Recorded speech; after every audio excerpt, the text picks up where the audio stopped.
Les faits divers. Les faits divers. Les faits se sont passés à Sikasso, au Mali voisin. Adama Traoré est un gendarme en service à Sikassoville. Adjudant-chef, il a le cœur à la tâche selon nos sources. Un jour, dans l'exercice de ses fonctions, Adama est instruit par sa hiérarchie à l'effet d'assurer la sécurité d'une délégation européenne venue visiter une mine dans la localité de Sikasso. Ce que fait Adama avec abnégation, à la plus grande satisfaction des membres de la délégation.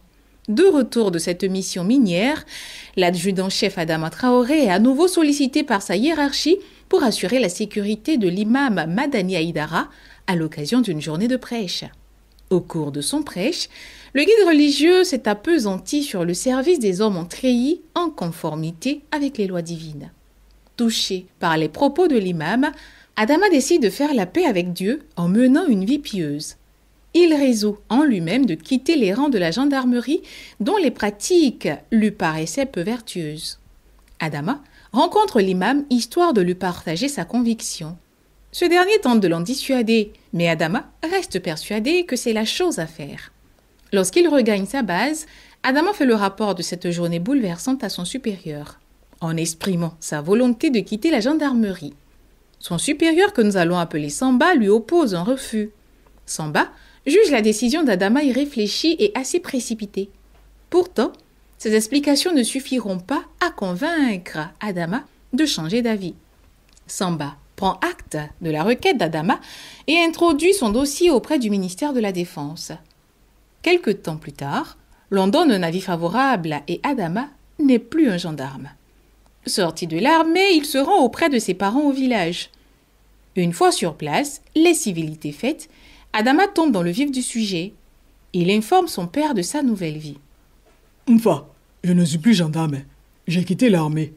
Ce n'est pas une vie faite pour moi. » Astaghfirullah, Adama. Astaghfirullah, qu'est-ce qui t'a pris, mon fils? Pourquoi tu as fait ça? Mfa, en ville, j'ai écouté la prédication d'un imam qui m'a touché. Je veux mener une vie qui plaît à Allah. Ça ne va pas être possible pour moi si je reste gendarme. J'ai tout quitté pour prendre un nouveau départ. Si c'est la volonté de Allah, il va me bénir. Ce qui est sûr, ce qui est pour moi, là, il va me donner ça. D'ailleurs, je suis venu m'installer au village pour t'aider dans les travaux champêtres. Mon fils, ça, c'est la décision d'un homme même. Tu sais, nul ne peut aller contre la volonté de Allah. Si telle est ta décision, tu as ma bénédiction. Ce qui est à moi est aussi à toi.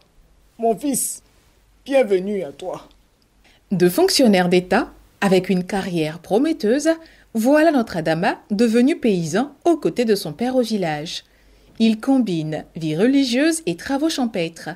Le temps passait et notre ex-gendarme se plaisait dans sa nouvelle vie. 6 mois plus tard, comme chaque matin, Adama se rend au champ. Ce jour-là, son père décide de rester au village. Le vieillard était assis sous la véranda lorsqu'il voit arriver vers lui une délégation de personnes à la peau blanche. Mais que viennent faire ces toubabous dans ce village et plus dans sa cour à lui? Pour le savoir, rendez-vous dans le prochain fait divers. Ça se passe ici.